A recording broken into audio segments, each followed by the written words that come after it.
yun, what's up guys, welcome back to my YouTube channel. So yan, may bago tayong project dito na ito, Rossi DL150. Yan. So yan, ang naging issue niyan ay pumutok yung ignition coil, no. So dahil nagkamali daw yung wirings nila, nung sabi nung may-ari, nagkamali yung wirings, pumutok yung ignition coil. So ngayon, dahil buhol-buhol na yung mga wirings kasi nito, ayusin natin ngayon. Wawirings na natin ng panibago. DIY lang, no? So titingnan natin kung mapatakbo natin. So papakita ko sa inyo yung project nating motor. So yan po, no? Yan yung project nating motor na Rossi DL. So ito yung regulator niya. Ginawa ko lang din ng paraan, no? Kasi naputol yung kanyang yan, naputol yung isang wire niya dyan. Ginawa ko lang ng paraan para dinukot ko na lang yung wire. Yan, tapos dinukot ko na lang ng panibago. So ito yung niya, kulay solid red to, pero wala na akong wire, ginawa ko na lang black. Ito yung ignition coil. Yan, ito yung ignition coil. Pinalitan natin ng apido. Pinalitan natin. So simulan na natin. Hindi natin pahabayin masyado ang video. Let's go. So yan, magkakabit muna tayo ng body ground para dire-diretso yung ating paggagawa. Body ground muna. So dito ko muna lalagay yung body ground pansamantala, para makita lang muna natin kung mapagana natin yung motor, para mapa-spark natin yung kanyang ignition coil. Testing muna tayo dito ng body ground. So walang cut-cut to, dire-diretso to para makita nyo ng ayos kung talagang mapagana ba natin yung motor. Walang cut-cut. Yan. Kapit muna tayo ng body ground. Tapos ito yung ating CDI. Yan. Nagpabili na lang ako ng socket kasi 4 pin kasi to. Yung socket na nakalagay dito 5 pin din. So parehas siyang 4 pin na ngayon. Yan. So 5 pin yung nakakabit dito kasi yung yun dito sa gitnang to. Yan, yun dito sa gitna sa baba. Kill switch kasi yon. So hindi rin tayo maglalagay ng switch.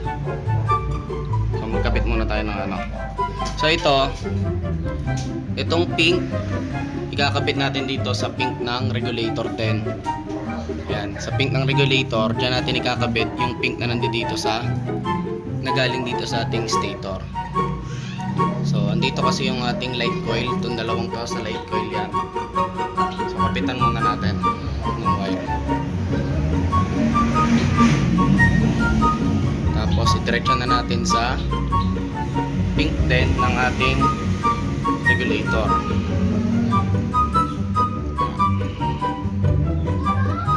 Tapos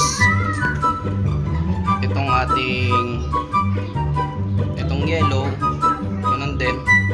Dito din sa yellow din ng ating regulator din natin ikakabit, itatap. Okay. So mabilisan lang to, no?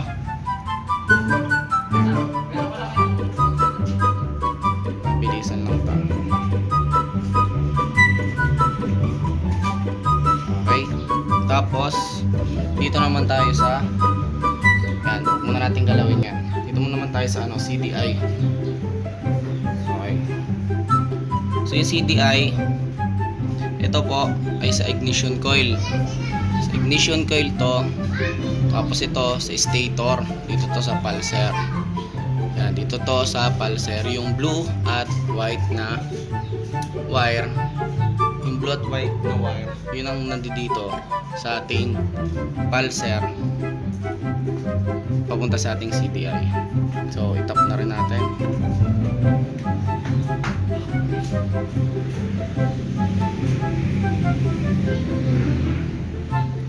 Yan. Tapos ito ay sa ating ignition coil. So ikakabit ko na rin.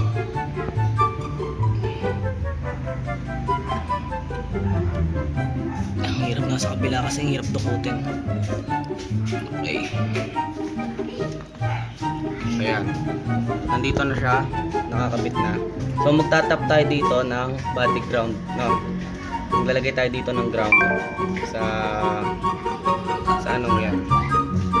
Maglalagay tayo dyan ng ground. Maglalagay tayo ng wire. So wait lang. Lalagay ko lang. Wala nang cut-cut to.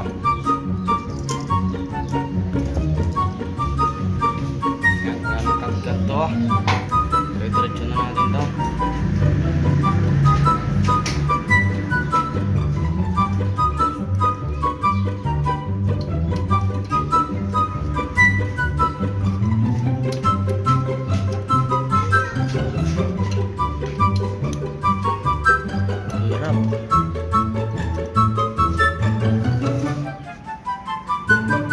So, wala pa kasi ito yung owner ng motor.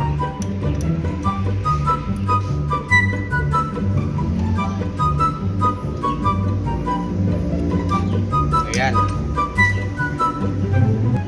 Okay na. May body ground na rin yung ating yung ating ignition coil. So, dito natin pag itong galing regulator na to, itong solid green, pagkabitin na natin itong ground ng ating ignition coil. Ayan, kabitin na natin yan.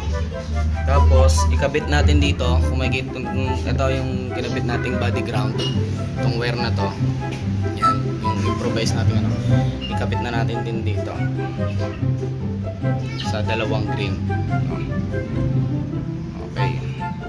Tapos yung body ground dito, yung ground din natin dito sa may CDI, ito yon, ito ground to, itong nasa left side sa baba. Ikakabit na rin natin dito, sasama na rin natin siya. Sama na rin natin siya dito.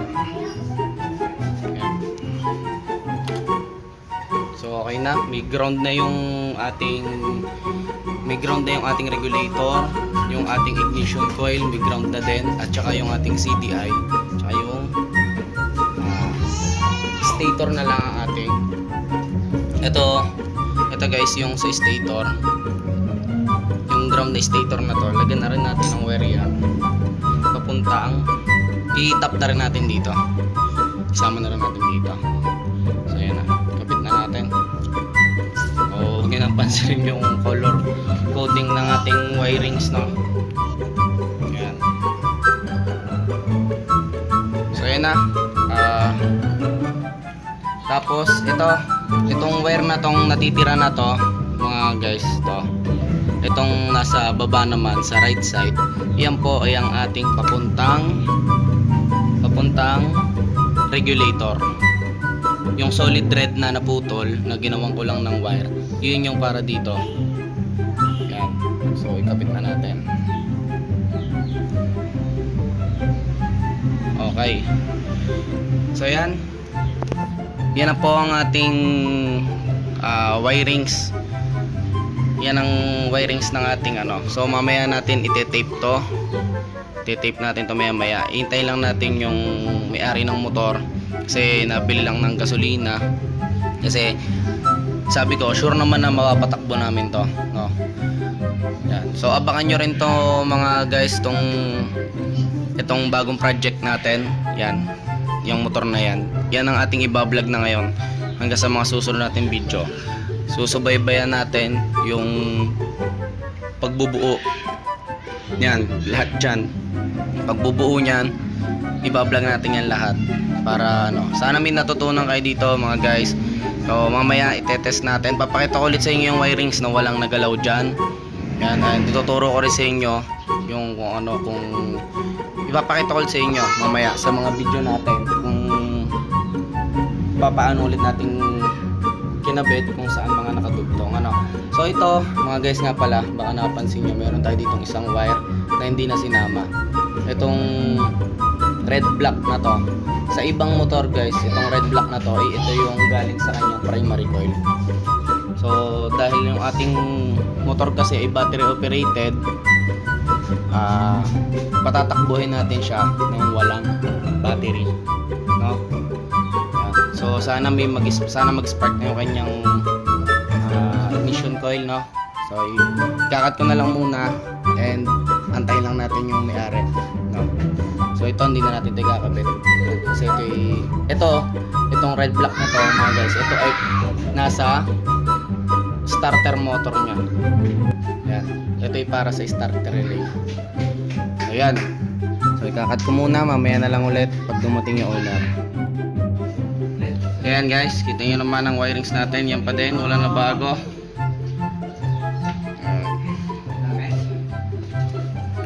Pa din, oh. Okay, body ground. So yun po ang owner, nagawa pa lang din ng giveaway tangke, nililinis pa yung tangke. Check natin, may spark na.